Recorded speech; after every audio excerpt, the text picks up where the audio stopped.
supported them to stand the most impossible situation. What do you have to complain about when Allah has handed this Quran to you? Why do you feel depressed? What reason do you have to complain that Allah is not there for you? If you say Allah is not there for you, maybe you didn't look at the shelf in your home collecting dust that has the Mus'haf sitting there, testifying against you. This is the book we must go back to. And so now let's turn to the people of the book. And in my limited time, I have to be selective in what lessons I'd like to highlight, especially for the young audience here. But actually, the lessons in the surah are timeless. They really are timeless. The first thing I want to share with you is that these were Allah went out of His way. He went out of His way to say, "Innahum fityatun." They are no doubt young people. They are young people.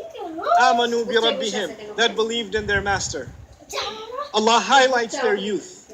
This is important because young people today, when we talk about youth, we talk about the problem segment of our society. The youth are doing drugs. The youth are into filth on the internet. The youth are into popular culture. The youth are easily swayed. The youth are losing their faith. The youth are confused. The youth talk to each other too much. The boys are liking the girls too much. The youth have a situation in the bazaar.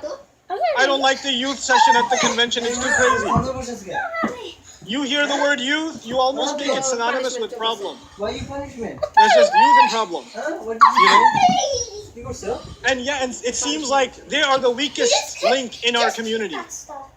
Everybody else is okay with their Islam, brother, but we really worry about the youth. Let me tell you something. In this time of trial, the only people standing up for the truth, the only people with the spine and the courage to not care what anybody else thought, and they're gonna stand tall by Allah, were the youth. They were the youth. They are not our weakness. Young people are not our weakness. Young people are our strength. They are our strength, and they will find their strength in the word of Allah. When a young generation goes back to the book of Allah, the world changes. The map of the world changes. Let me tell you something. There are ulama, scholars, that have spent their entire life reading books.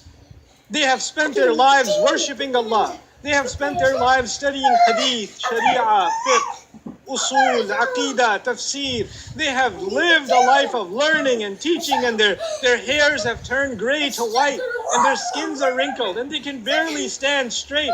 And these are some of the most noble, dignified symbols of Iman in our community, the elders, and especially the older scholars of this ummah that are a treasure to this ummah. And yet, the scholars of this ummah for 14 centuries are learning about a bunch of young guys who knew nothing except there's one God. To those great scholars, these scholars wrote books and articles and papers and reflections on the lives of these not knowledgeable, not scholarly, no ijazah and any tajweed young men. That's what happened here. This is the power of Iman. We don't glorify credentials. We don't glorify what the appearance. What Allah glorifies is the faith you can stand by. If you can stand up to pressure, then these young people can become heroes to scholars, not the other way around. SubhanAllah. That is what Allah did for those young people. Now, of the lessons that I wanted to highlight, it's so beautiful. The way the story is told, guys, it's so beautiful.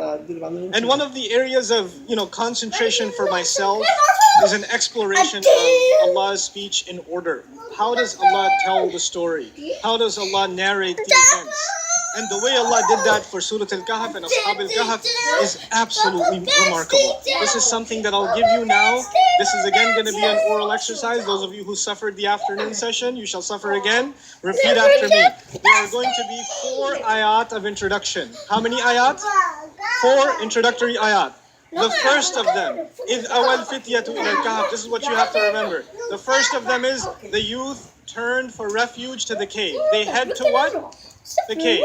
That's the first ayah. إذ أول فتية إلى الكهف فقالوا ربنا آتنا من لدنك رحمة وهيئ لنا من أمرنا رشدا. The second ayah, the ayah right after that, Allah says فضربنا على آذانهم. The second ayah is Allah made them go to sleep. The first ayah was what? They headed to the cave.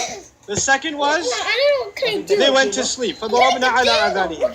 The third ayah is ثم بعثناهم لنعلم أي الحزبين أحصى لما لبثوا أمدا. Then we brought them back to life so they could ask each other how long they stayed. The first one was they went to the cave. The second one was they went to sleep. And the third one was they woke up again. Allah woke them up again. And the fourth one, and probably the most important one, is نحن نقص عليك نبأهم بالحق. Okay, you dance. We are telling you their story for actual purpose. It's not a story for your entertainment, it is a story with real purpose. There are 4 introductory comments in the surah. These 4 basically summarize the entire story. I mean, what happens in the story? They go to the cave, that was 1. They go to sleep, that was 2. Allah woke them up, that was 3. And then the story has a real purpose, that's 4. It's done. Finished. The rest of the ayat of the story actually go back, just like you guys have, in the beginning of a modern chapter in a book, you have bullet points. This chapter covers item 1, 2, 3, 4, yeah? What Allah is going to do in this surah is He's actually going to take a number of ayat and elaborate how did they end up running to the cave. So the next few ayat elaborate point number 1. The next few ayat are going to be what happened, how did Allah put them to sleep? وَنُقَلِّبُهُمْ ذَاتَ الْيَمِينِ وَذَاتَ الشِّمَالِ وَتَحْسَبُهُمْ أَيْقَاظًا وَهُمْ رُقُودٌ. They were sleeping. You would think they're awake, but they're asleep. Allah will explain what that sleep looks like. In other words, Allah Himself will explain point number what? 2. Then Allah describes how they woke up. And when they woke up, what happened? لِيَتَسَاءَلُوا بَيْنَهُمْ. They started asking each other questions. I'll give you some lessons from that because that I think is one of the coolest parts of the story.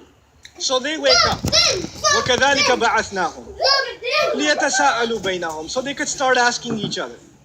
So they wake up. Now 7 guys in a cave, not the most comfortable sleep. Well, they didn't think it would be, but it seems like they got some pretty deep sleep. They have no idea that centuries have gone by. They have no clue. They wake up and they start asking each other.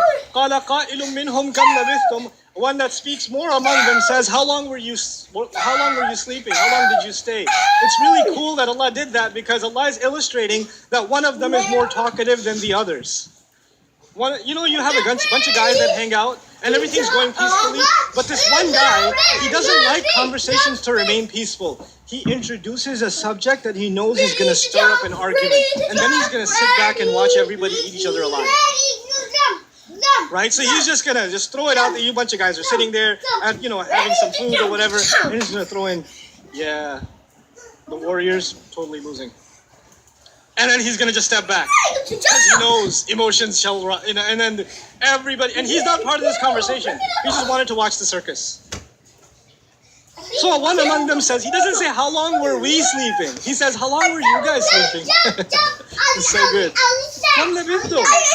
Then one of them says, قَالُوا لَبِثْنَا يَوْمًا أَوْ بَعْضَ يَوْمٍ. We must have slept a whole day. No, part of it. No, not a whole day. Come on. Maybe like an afternoon or something. بَعْضَ يَوْمٍ.